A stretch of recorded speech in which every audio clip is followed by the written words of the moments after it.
Antonique, and I'm excited you're with me today. I'm going to be reading you a random story that I wrote. I'm trying to become a better storyteller, and so I was in a women's writer's workshop, and they gave us a prompt, and this is the story that I wrote. So here we go. Eve woke up again, her consciousness before her body. She felt cool air on the back of her neck and her scarf from sweating all night. She grabbed her phone to check the time, 3:38 a.m., a time she knows well. Her eyes burned from being shocked awake. She realized the dream had kidnapped her once again. She had prayed to God that if she had to continue to endure this dream, he could at least leave out the violence. Why did she have to relive the actual act?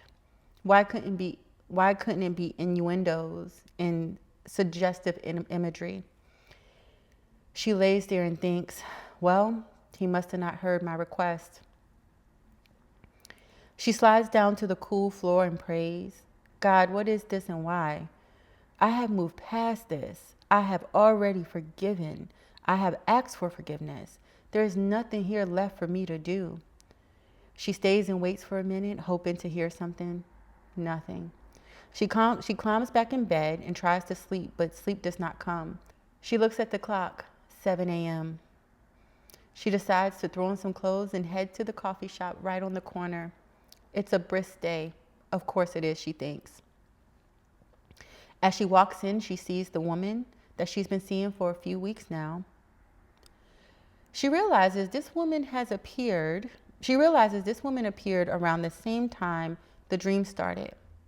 As she stares at the polite woman, she thinks, does she have something to do with my dream?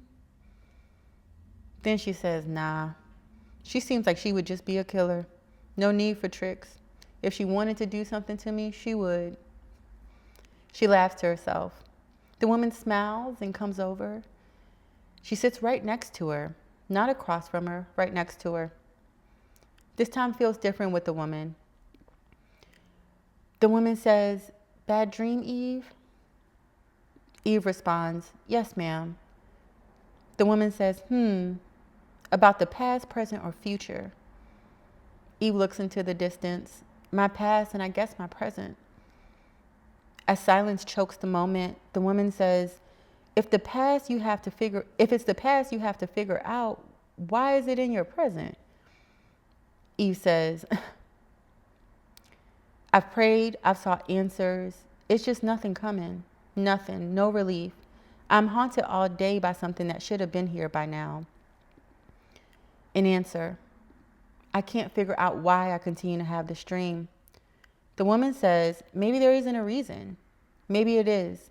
But if there's a lesson here for you to have, what do you want it to be? If you could choose the lesson, what would you choose? Eve says, I don't know. I don't want a lesson. I want to sleep and move on. The woman says, if you don't want a lesson, then why are you not moving on? Eve, a bit frustrated, grabs her coffee. This has been happening every night for weeks, except the nights my brain is too exhausted to formulate dreams. I just want to know what God has to tell me. The woman says, if you don't mind me asking, what's haunting you? Eve, teary-eyed but exhausted, says, I was attacked one night, years ago, and as a result, the person ended up losing their life. I was defending myself, but that side of me, the fact that I have that side of myself, just haunts me. Why or what does it say about me to be able to take someone's life? The woman is quiet. They sit alone for a while. And then finally the woman speaks. September 20th, 1956, my husband lost his life by gun violence. I always wonder what my true role in that was. What could I have done to change things? Eve says, so sorry to hear that. Was it a mugging? The woman says, no, not a mugging, honey. I didn't want anything from him. Eve sits for a second. She wonders what the woman means. The woman looks at her. I was the shooter. He thought he had every right to hit me.